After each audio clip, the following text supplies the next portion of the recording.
This one is dripping with hubris. I mean, everyone in it is basically oblivious to how screwed they are until it's too late. It's kind of what makes Blockbuster the perfect business downfall story. And it's weird because there's really no shortage of smart people in this story. I mean, the main guy started 3 Fortune 500 businesses. 3 of them. Another one was a key person in the success of Walmart, and another one was a genius who resurrected Taco Bell in the early 1990s. I mean, they're all good at their jobs, but they failed miserably when it came to Blockbuster. And they stuffed up so badly that the entire entertainment world changed. It's arguably even bigger than that. I reckon the downfall of Blockbuster helps inform a big part of our economy now. It punctuates the switch from one-off payments towards subscriptions. Blockbuster, it stuffed up so badly that Netflix and others were able to convince the world that ongoing payments are better, which of course they're not, really. But here we are, paying $18 or more a month for a handful of streaming services that we often just forget to cancel.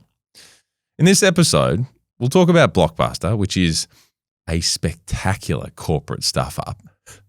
But we'll also talk about the bigger picture that it now fits into, convenience, and the way that's presented to us, and then how businesses charge for it. This is massive, world-altering stuff. But before we kick off, 2 truths and a lie, Blockbuster edition.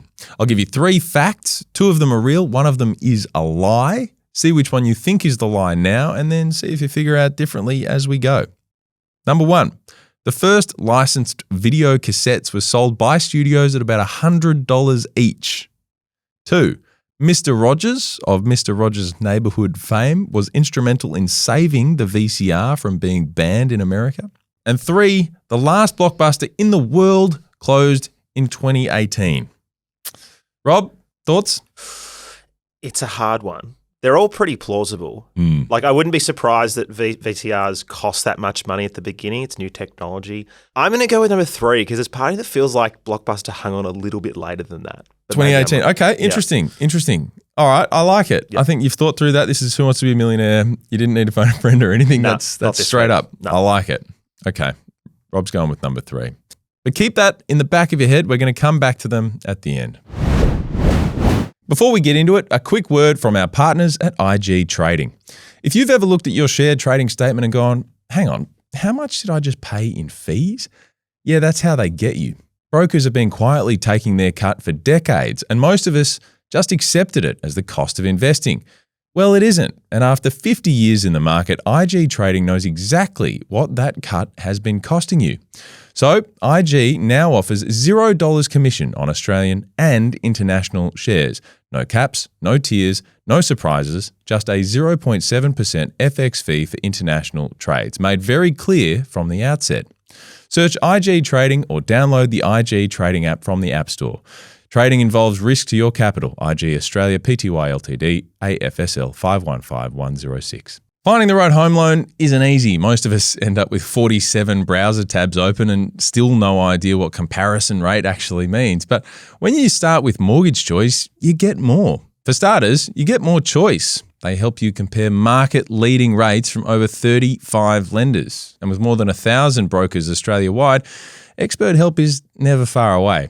To get more from your home loan, choose Mortgage Choice. Talk to your local Mortgage Choice broker today. The thing is, stories like this are never just one thing. I mean, Blockbuster is also an incredible story about growth. I mean, if you want to make a business that completely dominates for a few years without necessarily being the best at anything, then Blockbuster is your perfect lesson. I mean, did you know that between 1987 and 1994, Blockbuster opened 3,000 video rental shops, more than one a day, for 7 years? The only other businesses on that level in terms of store growth ever, Subway, McDonald's, and Starbucks. Rob, that is going at a full gallop. Like 3,000, like, you know what I mean? That's massive. They're everywhere. They are everywhere. It's kind of hard, and it's going to be a challenge in this episode for anyone younger to understand just how everywhere they were. Yeah, every corner. Every bloody corner. That's it. You think about how much people watch now. People were still watching as much then, but it was just different. It was different. I'm so excited actually to get into this story because it's cooked. It's bonkers and it's so forgotten about. It was kind of this massive thing that went completely parabolic for 15 years and then it just started dying and now it's dead. You know, like it's a real moment in time, particularly for people our age. Yeah. It's a proper roller coaster. It goes up, it comes down, and then you end at the bottom. That's right. I mean, the thing to know about Blockbuster really is that it was all about growth. That was the main strategy. And it was so busy growing, it didn't see all these other things that it was getting wrong. In fact, Blockbuster's demise was really baked into it from the very start. And now, most young people don't even know what Blockbuster was. No idea. Rob, how old are you? I'm 35. 35. Okay, so we're similar vintage here, which means that we know what a video rental shop was like. And so if I asked you what sort of videos were you going to directly when you were, 12 on a Friday night, what would be the answer? Well, I was probably going to sections that I wasn't allowed to be in to start with, and then mum or dad would have to drag me out and go, no, here's the Lion King. Yeah. I remember being drawn to like big, bold text, and although I can't recall ever watching it, the Full Monty had huge yellow font that said the Full Monty, and I would see it every time I was in there and go, what is this movie? Yeah. What's it about? And mum and dad would go, no, you won't like that. Here's something else. Yeah. But every time I'd walk in, I'd see it there in the video store. Well, that's an interesting lesson learned early about the power of, large font. Yeah. I was kind of the same, actually. Since you mentioned it, The Castle had massive font. It was one of my favorite movies as a kid. But for me, it was unquestionably, the Mighty Ducks and Cool Runnings on repeat every single Friday night. Classics. They were weeklies. Yeah. Weeklies are important. Videotapes. Yeah. This is the thing people don't remember. But so for me, it was definitely the same thing every Friday. Friday night, my family ordered pizza. We waited across the road at the Video Easy, which, by the way, that's basically the same thing as Blockbuster, hey? Basically the same thing. I have a feeling we may have gone to the same Video Easy as kids as well. I think we did. And it wasn't just movies there. You could also rent games there, as some people forget. And some of the things that I'm interested in now later in life, due to the fact that, I rented FIFA 98 on Nintendo 64. And where did I do it? At Video Easy. Yeah, I remember that. Video Easy, EZY. Yeah. It was the same thing as Blockbuster. We just didn't have a Blockbuster in our suburb. No. So effectively, think of it as the same thing. The weirdest part about all this is that people under the age of 25 just cannot get their heads around it. Have you ever found yourself trying to be nostalgic about this with someone who's a bit younger than you and they're just like, I don't get it? What? Yeah, not at all. Yeah, some of my partner's cousins who are that age, and my partner used to work at a Blockbuster, and she always talks about how cool it was because it's essentially a library of movies, and you could walk around and go, what's this thing, things you didn't know about when they got released in the cinema, and then suddenly they have this new life in physical form, and kids of today look at you like you're crazy. And they had recommendations for you. You'd talk to the person and be like, hey, what's this like? And the idea was that they would have seen it and be like, it's pretty good.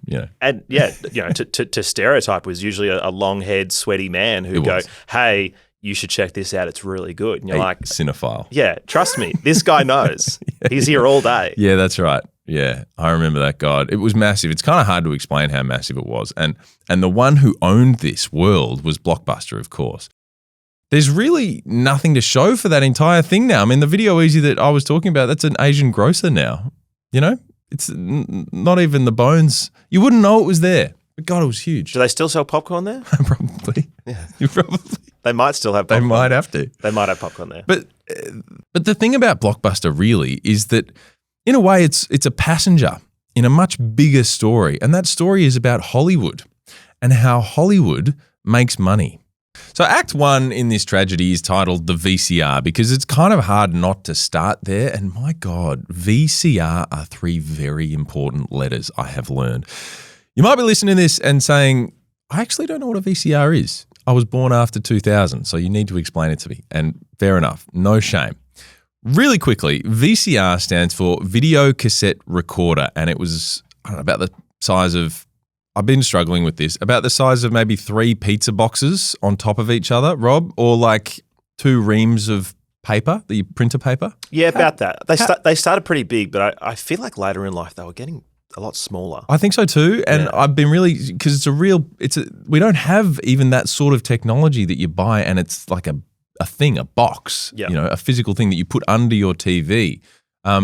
So it's kind of hard to create a reference point, but that's about how big it was, I reckon. I think you're right.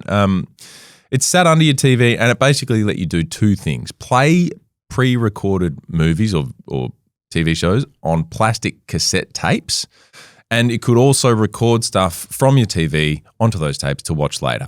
Now, the tapes themselves, called VHS, I mean, they're about the size of a thick paperback book, I reckon. Let's use this. If you're watching, that, I reckon, is about the size of a VHS cassette. Yep. We in agreement? Yep, that's pretty good size. I reckon. Yep. I reckon. Thank you, Kellogg's book. We'll come to you next week. Sorry, not next week. We'll come to you later. We'll come to you later. Those tapes, they were spooled with magnetic tape inside. You'd slot one in the machine and it would whir and click and the movie would start playing through your TV. It's all very analog. And Rob, I'm feeling pretty old because I remember this tactile thing very well. Do you remember the sounds that it would make?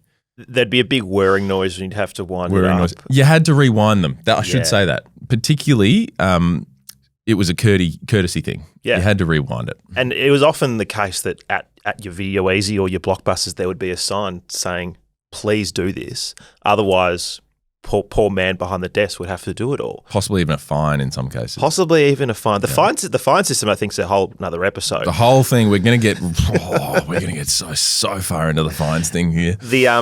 But like my family at home, mum and dad, knowing that they would be the ones who have to do it, were really reluctant to get a nightly. 3 days or a weekly was what we could do. They go, get as many of those as you want, but they didn't want to have to get up early on a Saturday morning, rewind it, and then head back to the video store. That was a big deal. That was a big deal. I remember that too. It was the weeklies. The parents were like, have at it, get as many weeklies as you want. They're pretty cheap and, I can forget about it for a while. But the other thing about these tapes is that because it was like a physical strip of magnetic tape, they would wear out in certain parts.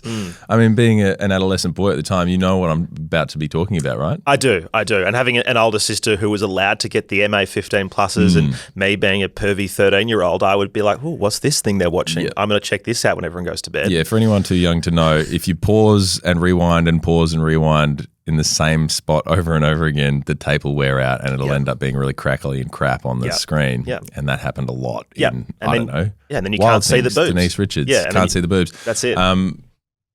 Plenty of prime examples. We don't need to get into all of them, but a lot of you know exactly what I'm talking about. Obviously, the VCR was a huge invention. If you missed a TV show before that, that was kind of it. You had to wait for a rerun and there was really no way to bring a movie into your house. So put yourself for a second in your grandparents' shoes. Let's say that it's the 1960s or early 1970s and it's a Friday night. And if you want to see a movie, I mean, you have to go to where they play the movies. That's the only option. You've probably looked in the newspaper to see what they're playing and at what time, and then you go down there and you buy the ticket and some snacks and you go in. It's kind of not too different to how going to the movies works today, but there was no other choice when it came to watching a movie. None of this convenience in your own home stuff. And because the post-war economy was flourishing in Western cultures, people had lots of money and they were going to the movies a lot. As a result, the movies were well-funded and they were getting really good about this time. Jaws, you remember Jaws? Obviously, Steven Spielberg's movie about a great white shark. Classic, Rob. Came out in 1975, had a global box office of $476 million. And if you adjust that for inflation, that's about $4.2 billion US today. Way more than the biggest box office hits of this century. And the total budget for that movie was $9 million. So the returns on a hit movie were incredible. Like kind of just in the stratosphere. And so it's kind of not hard to see why they were dressing like they were in the 70s in Hollywood. I mean, wearing those massive gold chains and, doing a lot of cocaine by all accounts. Yeah, definitely. I mean? And I think as well, what the VHS did, and in later life the DVD, which we'll get to, is that they gave films a second go at it. Because there were some films that didn't do well in cinema, and then they got into the video store, and maybe it was because they had a cool cover or because the guy behind the counter kept recommending it. Suddenly it got this life, and then people started to buy them more, and these people made a profitable film. Because, it didn't do well in box office, but guess what? VHS and DVD, it made a lot of money. It's such a good point. And there's a lot of people who are really big on that. Like Quentin Tarantino is big on indie films, got their start through the VHS. Matt Damon, Ben Affleck, they talk about it all the time. Totally. And it's a really good point. And it kind of doesn't exist anymore. There's no, it has to do well commercially from the outset. There's no real second chances, I don't think, in the same sort of way. So at this point, before VHS, it was already kind of a gold rush in Hollywood and they were throwing money around. I mean, the best example I've seen of this is probably Apocalypse Now. So good. Francis Ford Coppola basically financed the movie into a complete state of chaos, basically. It was 1976. They were filming in the Philippines. The budget blew out from 12 million to 30 million. A typhoon literally destroyed the set at one point. Marlon Brando didn't read the script and apparently decided that he only wanted to film at night. One day, Martin Sheen had a heart attack. The guy they got to provide corpses for the backgrounds of this war movie, he reportedly brought in real dead bodies. Hey, that's a good crew member. He's doing his job well. I hope he got a pay rise. Can you imagine having that conversation? Hey, man. How'd you get him to smell so bad? Just real quick. They're not real dead bodies, are they? What's that? That's really realistic, that smell. Like, what do you mean? You asked for dead bodies, didn't you? Yeah. You asked for dead bodies. Oh, man. I mean, and then there's other stuff. Like the Philippines army let them use their helicopters, but they had to keep on snatching them back without any notice to fight actual insurgents. Because they were real military helicopters. I mean, Francis Ford Coppola apparently had multiple nervous breakdowns, and you can kind of see why. He later said, quote, "We were in the jungle. There were too many of us. We had access to too much money, too much equipment, and little by little, we went insane." I mean, my favorite bit's still the dead bodies. Have you seen the documentary Hearts of Darkness? No. So Hearts of Darkness is the documentary about the making of Apocalypse Now, and amongst film nerds, it's often considered that it is way better than Apocalypse Now. And Apocalypse Now is great, but this is beautiful. And it's been referenced in countless things since then. I highly recommend. It's magic. I mean, this is chaos. Tropic Thunder, another good movie. That's kind of seems, after reading that, it seems to be what we're talking about. Yep, that's what it is. Hilarious. There's that season of Entourage where he shoots the Medellin film. That's, again, basically based off this. Community references it. There's so many things in TV and cinema since then that basically reference Apocalypse Now and also that documentary. It's so good. Like, we had too much money. We were a bunch of famous people hanging out in the jungle in Philippines and we went insane. I mean, what a thing. I mean, I'd love to have too much money and too much equipment. That'd be great. So good. But here's the thing, obviously. Apocalypse Now still made $150 million at the box office. I mean, kind of bulletproof. The whole business of Hollywood was completely insane and unstoppable. And the studios were in complete control. They decided which movies would be made. They decided when to release them and how long they'd be in cinemas. They decided when and if they got a second screening and eventually got played on the TV, and they dictated the prices of all these things. And then something they weren't in control of came along and changed everything. And that something was the VCR. Electronics companies Sony and JVC both brought out relatively affordable home VCRs in 1975 and 1976 respectively. So right during this Apocalypse Now kind of excess of Hollywood. And the movie studios did not like this. It's kind of like throwing a brick through their window with a note saying, hey, I know you're making heaps of money exactly how you want to be making it, but we're going to hand power to anyone who buys our new toy. Because people could now record whatever they wanted and play it whenever they wanted at home. And so that meant war. The first thing to know about videotapes is that movie studios believed that they were outright illegal. And they actually had a point. The studios thought they owned the content and the IP without exception. And that means that nobody can record it or watch it or resell it without their permission, which, I mean, it kind of makes sense. Yeah, it does. It's not a crazy thought. In fact, this is kind of how things still work today. Like if you or I wanted to record a bunch of sport and then play it ourselves, we wouldn't be allowed to do that. Yeah, I mean, if you ever sit to the end of a sporting game and they go to the credits, you often see a little thing basically saying that you can't rebroadcast this which essentially is that you could tape it yourself, go down to a pub, put it on a huge screen and get everyone to watch the game again. It's like the game's already been played. Yeah. We've already seen this, but essentially that's what this is covering. I mean, any of the overlay that we're going to be showing on this podcast, we've paid for that. Yes. Like that is a kind of a commodity. It's interesting. In fact, the version of this today is that Getty Images, the New York Times, and plenty of others, they're suing AI companies for training their programs on their content, saying that it is infringement of their copyrights, which is kind of the same thing. If, the idea that a movie studio owns the IP, you can't be just videotaping it whenever you want. So, I mean, there's logic there. Yep. I'm not a lawyer. No, but you're married to one. Yeah. And, that counts for something. That counts for something. Yeah. So these battles are kind of not uncommon, and the 1976 version of it was all about the VCR. So what happened was Universal and Disney got together and launched legal action against Sony, seeking to ban the VCR, which would have had immediate impacts for all makers of the tech, including companies like JVC and Philips. But the court, it takes time to hand down a judgment, and the actual verdict didn't come until 1981. So in those years, millions of VCRs have been sold around the USA and the world. So the horse had already bolted, and the liability in all this has grown exponentially. But here's where it gets wild. The court actually found in favor of the studios. Sony was found liable for the copyright infringement that all their customers were engaging in just by using their technology as it was designed to be used. Every VCR they had sold was now adding to this legal chokeslam thing that they had coming.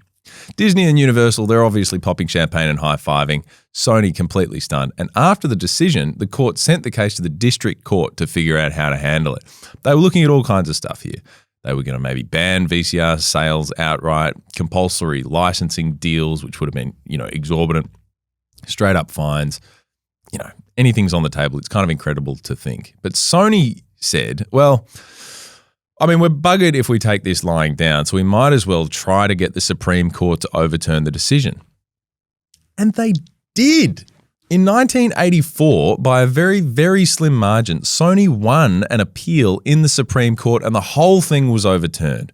Now, Rob, do you know who Mr. Rogers is? I know the name. I couldn't pick him out of a lineup. What if I said Mr. Rogers' Neighbourhood? No. No, it's because we're Australians. This was a massive TV show from 1968 to 2001 in the US. It was a kids' TV show. And Mr. Rogers, Fred Rogers, was the guy. Tom Hanks actually played him in a biopic a few years ago. Okay.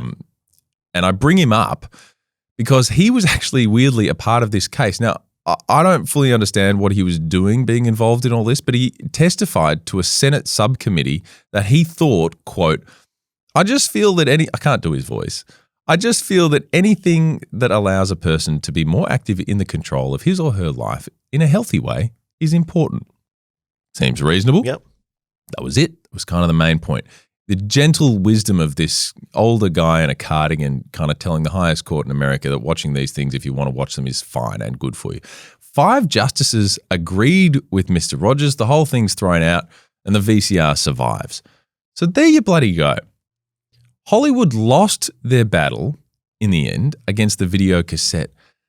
But what they still had was a lot of power, and they wielded it in a way that would give Blockbuster its start. I'm very aware that we haven't actually talked about Blockbuster yet, but you kind of have to, you have to set the table. The studios started selling videotapes, but they sold them for way too much. In 1977, while they were still in court trying to get these things banned, 20th Century Fox started selling titles like The Sound of Music and MASH for $100 each. It's like $680 today if you adjust it for inflation, Rob. I mean, nobody's going to buy that. Yeah, I don't like The Sound of Music that much. No, $680? No. That's way too expensive, especially given a whole family could still go to the cinema for about $15. I mean, it's kind of genius. They couldn't get the technology banned, so they ruined the economics of it instead. Smart. But there's always an unintended consequence. And while the studios were really trying to kill retail industry that they didn't want to be in, what they were doing was creating a rental industry. It became pretty clear pretty quickly that people weren't going to buy a videotape for $100. but they might rent one for $3. So that's what started happening. The first video rental businesses started popping up in the early 1980s. Once again, Hollywood wasn't happy about this. And, Rob, they're coming off like wieners here. Are they ever happy? Certainly not. No. I mean, these are guys who've just brought out The Empire Strikes Back, Raiders of the Lost Ark, and E.T., and they're pissed off about the idea that people are going to get to watch them at home, even if they're rented. I mean, come on. Just lack of foresight. Understanding that they could be making more money here, but instead they're holding back. God, yeah, we're going to get to that. But wienerish behavior, regardless. Dicks. So what they did was they lobbied the US government to outlaw the rental of video cassettes in 1983 via something called the Consumer Video Sales Rental Act. But of course, the train was already leaving the station. The brand new video rental industry was already making about $1 billion a year. People liked it. Congress never even voted on that act. So Hollywood was just dragged, kicking and screaming every step of the way into this new industry of watching movies at home. They didn't want to change, understandably, but what they later learned was that they were about to start making more money than they had ever imagined, and fast. By 1987, the studios were figuring this out, so they started bringing down the price of videotapes, and when they did that, sales of VHS became the largest single source of revenue for almost all the studios, because they were able to sell new movies and their old ones too. See what I mean about hubris? I mean, it's kind of everywhere in this story before we even really get to Blockbuster. I think the funniest part about this whole section of the story is Disney. I mean, they were probably the ones who were most anti-video cassette. They held out for ages, and then finally in 1988, they released Cinderella on video and immediately sold 6 million copies. As you would. I mean, idiots. I recall one of the big VHSs that we owned as a kid was Fantasia by Disney, which is an absolute classic. Classic, right? They would have sold millions of those too. The point is they could have been doing this for years. They were literally just being stubborn.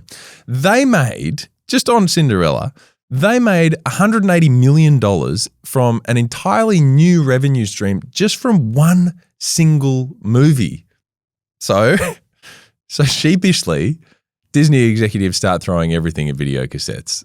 By the mid-90s, I mean, we all know, videos were a massive part of Disney. Truly, like massive. They sold 32 million copies of The Lion King, Rob. Hakuna Matata. Hakuna Matata. Like this was the thing about Disney, and they had been fighting against it. So to reiterate, Disney took Sony to court for 8 years to make VCRs illegal, and just 11 years later, Disney was selling 32 million copies of a lion cartoon based on Hamlet. There you go. There you go. It really does move along, these industries. The thing that they tried to strangle at great cost turned out to be basically an ATM, which is a wild little part of that story. So in the late 70s, these video cassettes were being sold for $100. But by the late 1980s, they'd come down to about $65 each, according to this book, Built to Fail by Alan Payne, which is actually a really great source for this whole story. I'm using it quite liberally. At $65 to buy and $3 to rent, anyone trying to make money out of a videotape would have to rent it 22 times before turning a profit. And that's not including things like rent, staff, power, tax, and the rest. And this is pretty much the most important thing of this whole story because it explains why video rental businesses were the way they were. A new movie came out with lots of hype. A video store buys it for quite a lot of money and has to immediately rent it as many times as possible before that hype and the marketing wears off. So they rent them for one night at a time. And if it comes back late, the customer is charged a fine, which makes sense. I mean, businesses need to keep that stock turning over, and if it's lost under your bed, then that's their investment that's not making any money. So the fine kind of makes sense. After a while, maybe after a month, the new video moves away from the new releases section of the shop into the library space, the weeklies or the 3-day rentals. Any rentals out of this area is pretty much a bonus for the business. People can take them home for a week because, there's not as much demand. And that's the business model. That's the whole thing. The system worked. People understood it. They liked it. They didn't love getting fines, but at least they understood where they were coming from. And there's always a business that becomes dominant. And for video rentals, that was Blockbuster. It didn't invent the system, but it did take it national and then international. So on Blockbuster, it was started by a guy named David Cook in Dallas, Texas in October 1985. He was already pretty successful. He started Cook Data Services, which sold software to oil businesses of all things. He took that business public in 1983 and he made about $8 million, which he decided to pile straight into a video rental business that he called Blockbuster. So importantly, David Cook, he's not really a film buff or retail expert. He's more of a computer and data guy. And actually, according to a handful of sources on this, it was his wife at the time, Sandy, who told him that the stores should be bigger and brighter than the competition. And she apparently even designed the famous blue and gold torn ticket logo, which a lot of us will recognize. So maybe she is a bit of an unsung hero in this story, Sandy Cook, which incidentally, Rob, I mean, if you put a barbecue on the beach, you're a Sandy Cook. Oh. You are a dad. You are a dad. Dad to dad. I thought I'd slip that in there and it would be okay. It was good. It's okay? It was good. Yeah, it wasn't too bad. It was medium. Yeah. I'm also just remembering that a kid in primary school told me that his dad owned Blockbuster, and now I'm realizing that he was lying to me this whole time. Could have been a franchisee. It could have been a franchisee, in which case I hope he's doing okay now because he's clearly out of business. He's not in Blockbuster anymore. He's definitely not in a Blockbuster anymore. I'll give that away. So right from the starting line, Cook's whole thing was growth. The first thing he did was build this big national distribution center in Dallas. He licensed the business so that it could be franchised, which it was, and he wanted to open 1,000 stores in the first 5 years. That was his goal. He basically made it so that a franchisee would sign up and a truck would roll out of this Dallas distribution center. And the truck had everything that they needed: inventory, computer system, apparently even toilet paper for the bathrooms. Cook famously said, unload the truck and you're in business. And they were cash flow positive, a lot of them, really, really fast. So Blockbuster was off and racing. But David Cook actually didn't stick around. In fact, he sold the business when he only had 20 stores. And a slight departure, a really quick aside here, because this is all sounding great, but the system that Cook expanded had kind of a monster lurking in it, which is the late fees. Initially, it's all pretty straightforward. We need people to bring the product back so that we can rent it out again, and that's fair enough. If you don't punish a late return, then people aren't going to make the effort to get it back on time.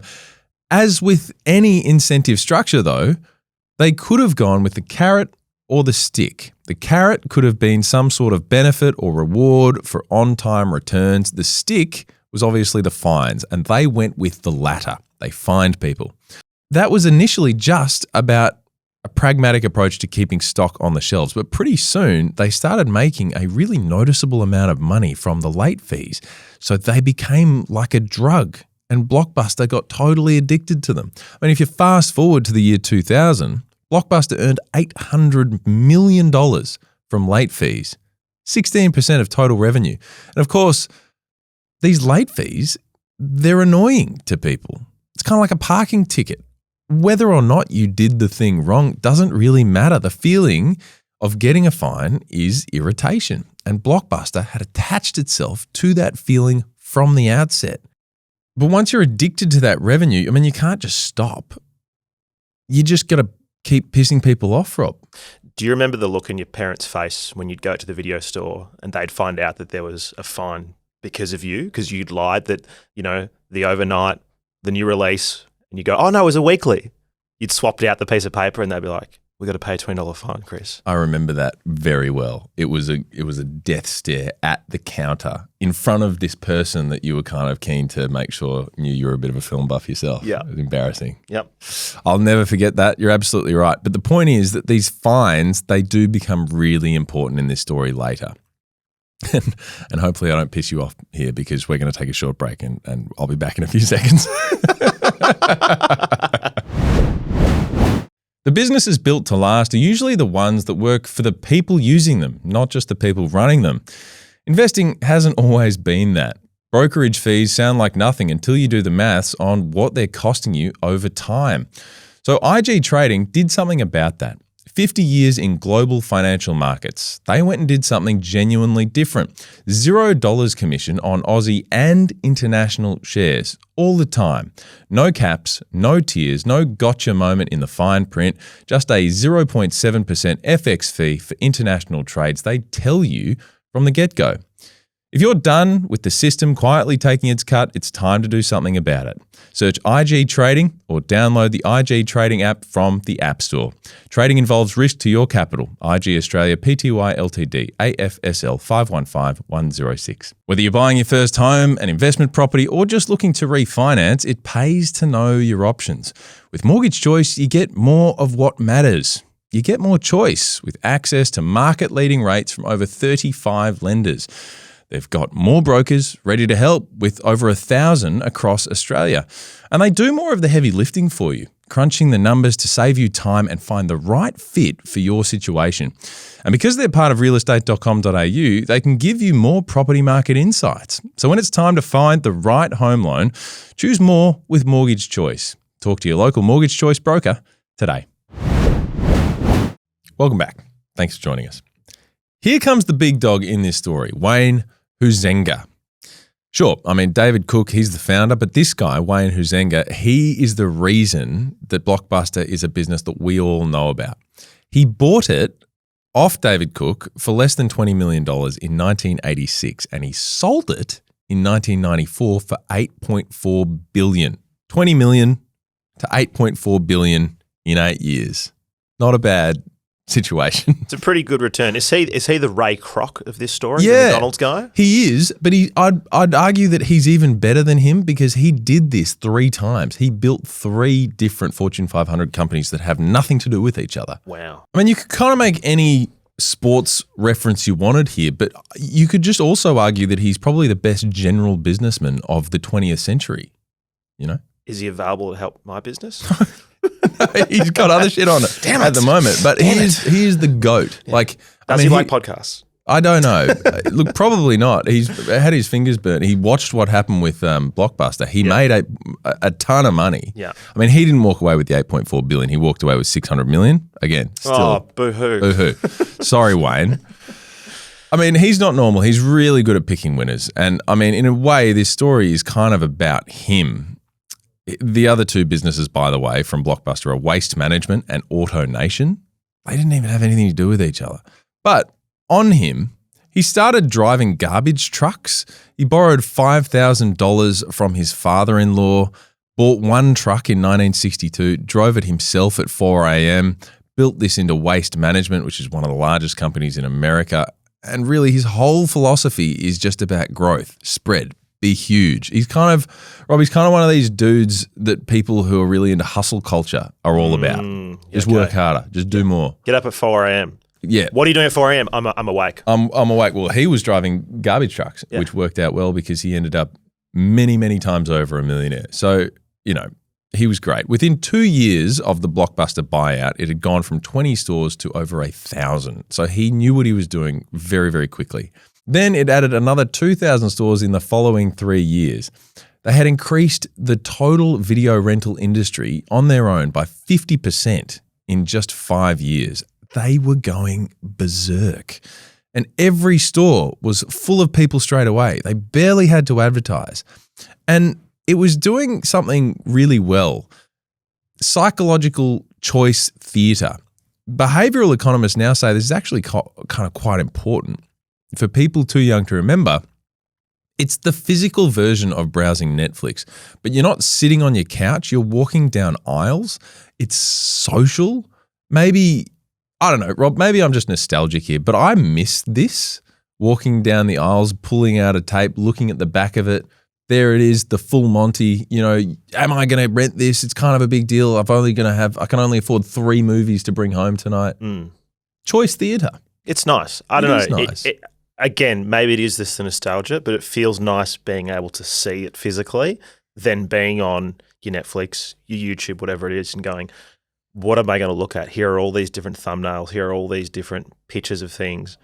and then you get that choice paralysis. Yeah. And 30 minutes go by, you have a fight with your partner and you go, oh, we're not going to watch anything tonight. Yeah, screw you. Yeah. I agree. And we do have to be a little bit careful not to get too nostalgic here, because it was also like the things that were annoying then are kind of what you think about now and think about fondly. Like if you had one TV in the house, there's a lot of family politics here. Oh, yeah. What are we watching? Yeah. There's no iPads. There's no watching another thing. Like we are collectively watching this thing tonight. Yeah, we're watching the news at 7 o'clock every night, and that was a given. Totally. It had to be on. Or 6, depending on which channel you're on. watching. Yes. I'm just saying.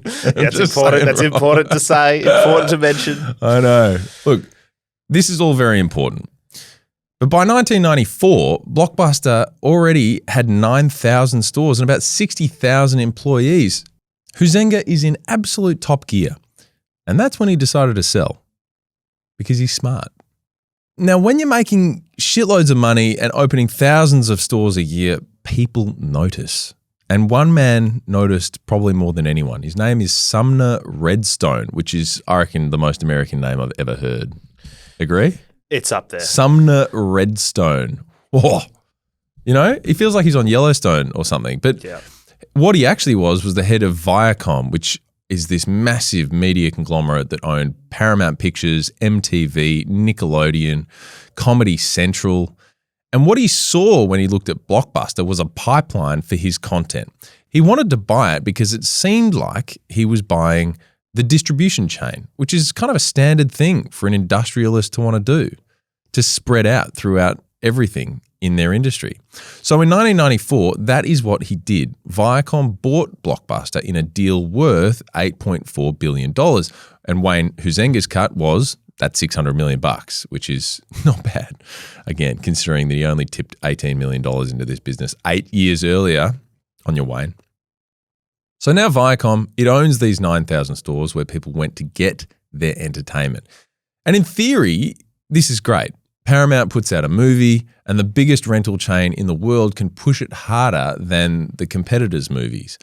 The reality was that these two businesses had basically nothing to do with each other. One was a rental business, bricks and mortar, and the other was a content business. And they sort of didn't link in the way that we currently think they do today. And to finance the deal, Viacom loaded enormous amounts of debt onto Blockbuster. And that debt kind of became a monster. Every time the business needed to invest in something new, technology, competing with a rival, improving the stores, it was doing it while carrying this enormous weight on its back. Now, Wayne Huizenga left the business. He had his $600 million, so Viacom needed to send in someone new to be CEO, and they picked this guy called Bill Fields, which, Rob, you remember at the start I said one of these guys was a key person in the building of Walmart? Yep. That's Bill Fields. Okay. So he now is brought in by Sumner Redstone to run Blockbuster, and of course, he does what you'd expect a Walmart guy to do. He says to himself, I think I want to make this place a bit more like Walmart. So he started filling the stores with stuff that weren't videos, music, CDs, books, games. He wanted to transform it into a broad entertainment superstore. Unmitigated failure. Like absolute shanking. Yep. Goes down in history. Within 18 months, he's gone. The business was performing worse than it ever has. Oh, no. Poor Bill. You feel for the guy, like head down, tail between legs. He's gone, 18 months. So next up, John Antioco, and he's the third person that we mentioned here. This is the genius who rescued Taco Bell.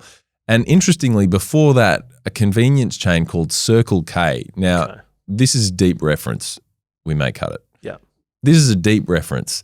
Did you ever watch Bill and Ted's Excellent Adventure? Yeah, I've seen that. Me too. Love that movie, right? So they hang out in front of a convenience store called Circle K.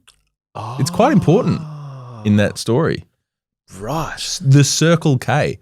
It's kind of the same as 7-Eleven, but that's there because he did it. Interesting throw forward to the product placement episode that we'll be doing in a couple of weeks. Interesting. I thought you were going to talk about Taco Bell, but that's a different story. Taco Bell, yeah, no, I mean, that is its own story. That came to Australia quite recently and blew up and didn't work. But anyway, I digress. Antioco, he walked in to Blockbuster and immediately killed this entertainment superstore experiment. He knew what Blockbuster was, And to his credit, I mean, he could see the problems that needed solving. He knew that the late fees were destroying the customer relationship. He could see that the internet was coming. I mean, he was a pretty smart guy. And for a while, his smartness looked like it was going to work. But first, DVDs. Just 3 years after Viacom bought Blockbuster, the business model was being fundamentally tested, and they really didn't understand how significantly the test was. What happened was DVDs. So these arrived in 1997, and they were better in every way. Better sound, better picture, you could skip scenes, you could add subtitles, you could change languages. I mean, this is all brand new. And because the studios now understood the money involved in at-home entertainment, they wanted to sell as many DVDs as possible straight away. So they priced them at about $20. I mean, that is a knife directly in the eye of this rental model. People are now asking themselves, well, why am I renting this movie for $4 if I can just buy it for 20? Not our problem, funnily enough, says the studios, but Blockbuster is now facing a value problem. John Antioco, he had a kind of a pretty clever answer to this. He negotiated revenue sharing deals with the studios. So instead of buying a DVD outright, like they'd been doing with the VHS, Blockbuster could get DVDs much cheaper in exchange for giving the studios a cut of every rental. So it was a revenue share deal. It meant that they could afford to stock more copies of new releases. More copies meant more rentals in that crucial opening window. So it was a good idea, but it meant cutting in the studios in a way that they'd kind of never done before. It worked for a while. But the bigger threat was arriving from a completely different direction. 1997, a guy named Reed Hastings, he'd co-founded a little company that mailed videos and DVDs to your house. It was called Netflix. When you were done, you'd post them back. No due date. No late fees. No late fees. That's what Reed Hastings was really selling. He looked at Blockbuster and he saw an industry that was making its customers feel bad on purpose. And he said, all right, what if we don't do that? By 2000, 3 years in, he had about 300,000 subscribers. But they were losing money. And Hastings flew to Dallas to meet with John Antioco. He offered to sell the whole business for $50 million to Blockbuster. Antioco passed. The story goes that he laughed them out of the room. In his defense, Netflix was losing money and Blockbuster did have thousands and thousands of stores all around the world. And on paper, it seemed pretty obvious to say no. But let's just bank that moment because we're going to need it later. Now, this part of the story doesn't really get told enough. People remember Blockbuster as this hulking, blind monster that got beaten by the internet because it was too stupid to see anything coming. And there is definitely a lot of truth to that. But John Antioco tried to change it. And he genuinely tried. And for a brief moment in 2006 and 2007, it was kind of working. Because in 2004, Antioco launched Blockbuster Online, mailing DVDs by post, just like Netflix was. Within a year, they had 1.5 million subscribers, and Netflix was struggling with that. In 2005, he launched the No More Late Fees campaign. He just abolished them. The thing that had been making customers furious for 20 years was just gone, and customers responded. They came back. They liked that. Then he started chasing the Netflix idea, a Blockbuster subscription service where the movies were sent to you in the mail, but you could drop them back at any store you wanted, which Netflix couldn't compete with because they didn't have any stores. So Antioco was making all these moves. He was kind of nimble and trying. You know, it was kind of working. But what happened? Investors got fed up. Specifically, this guy called Carl Icahn. He's kind of the wolf in this story. Carl Icahn is probably one of the most famous corporate raiders in American history. He buys large stakes in companies, he forces his way onto the boards, and then he pressures them to do what he wants. He exits when he makes his money. He's brutal. And he's effective. He's absolutely not interested in long-term plans. He just wants a profit and he wants to exit. And he got involved with Blockbuster. He bought a 10% stake in 2004 for about $100 million. And from day one, he hated what John Antioco was up to. I think what he hated most from reading about this was the no more late fees campaign. I mean, he just saw it as $800 million a year in lost revenue, just gone. Why would you do that? That's insane. He didn't fully appreciate what those late fees were doing to this customer relationship. He just saw it as revenue disappearing. He fought Antioco constantly, and eventually, in 2007, that CEO resigned. And Antioco's replacement was this guy called Jim Keyes. He'd been in the CEO role at 7-Eleven. He was a convenience store guy. So they've gone from Walmart to Taco Bell to 7-Eleven convenience. Kind of all over the place. Yeah. Which, understandably, they haven't got a Wayne Huizenga anymore. No. What are you going to do without him? And I mean, the thing about this Keyes guy is that he wasn't really nimble and trying to do lots of different stuff. He wanted to stick to the fundamentals. In fact, in 2008, a journalist asked Keyes about Netflix and Redbox, which is a new rival that was doing DVD rentals from inside vending machines. And Keyes said he didn't see either of them as a competitive threat. And my, oh my, wasn't he wrong? Very. The thing about collapses is that they happen slowly at first and then really fast. For BlockBuster, the slow collapse had been happening for a while, basically since the DVD came out. And then this is where the collapse started happening fast. Jim Keyes, he killed all of this total access stuff. He stripped back the online strategy and returned the focus to the BlockBuster stores, real bricks and mortar kind of guy. And at the same time, Netflix launched online streaming in 2007. No need to get a DVD at all anymore. You just press play immediately. This was the thing that BlockBuster's debt had been preventing them from building. It needed new infrastructure. It needed technological investment, a clear runway, and it kind of had none of that stuff.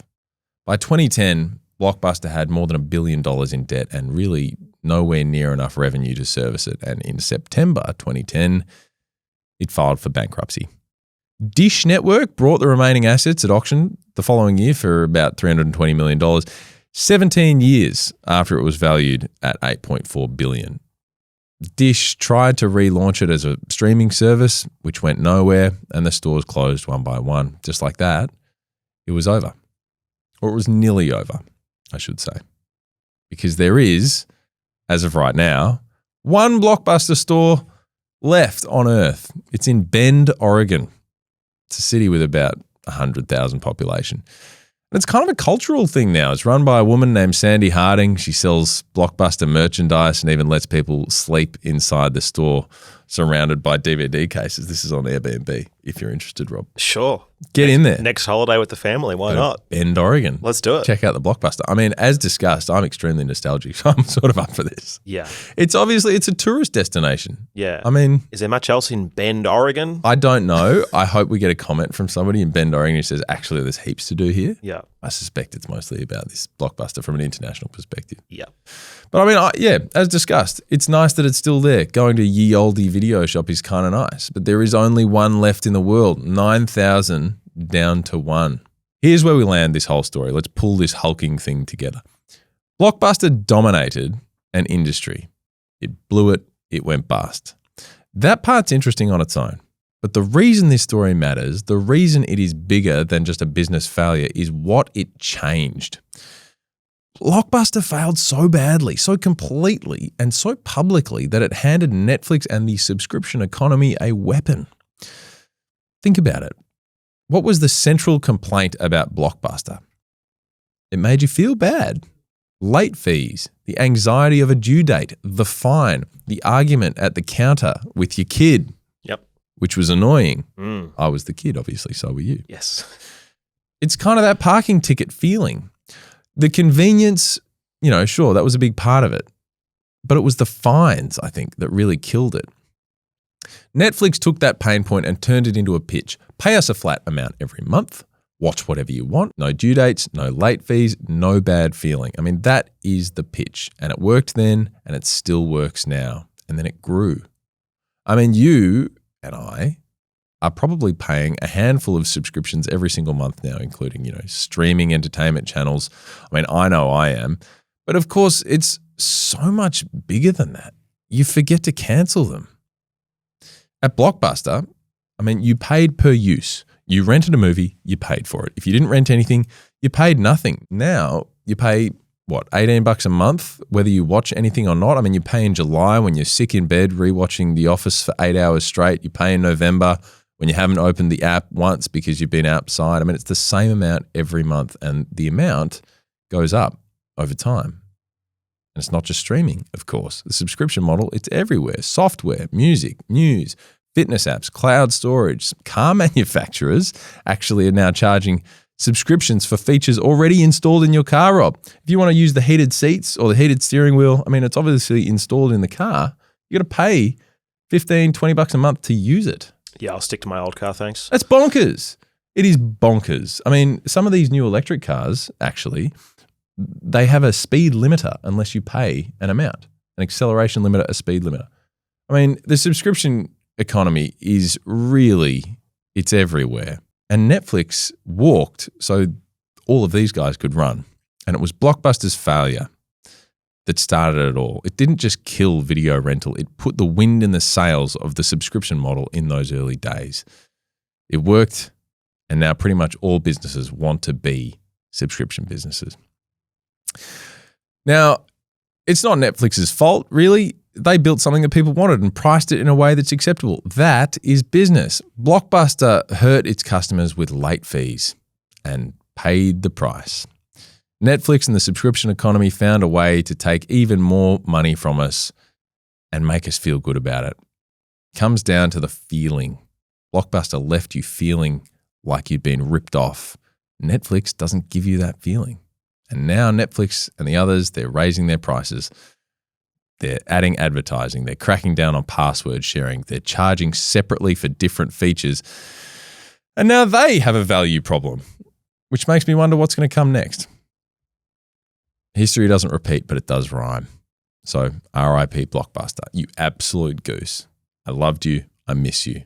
But you're gone now. You're gone forever. I do, thinking through this whole story, I do wonder if there was that moment there with Viacom and Blockbuster that if they had potentially offered exclusive titles, similar to what your streaming services have now, and maybe it wouldn't have saved them, but I don't think that was something they ever did. Like, was it ever a case of, hey, you could only get this movie at Blockbuster? Because I'm fairly certain they went everywhere. I think so too. I mean, that would have been a good idea. They were probably chucking this stuff around, but the thing that's in the real genesis, in the kind of the DNA of Blockbuster was it was only about growth.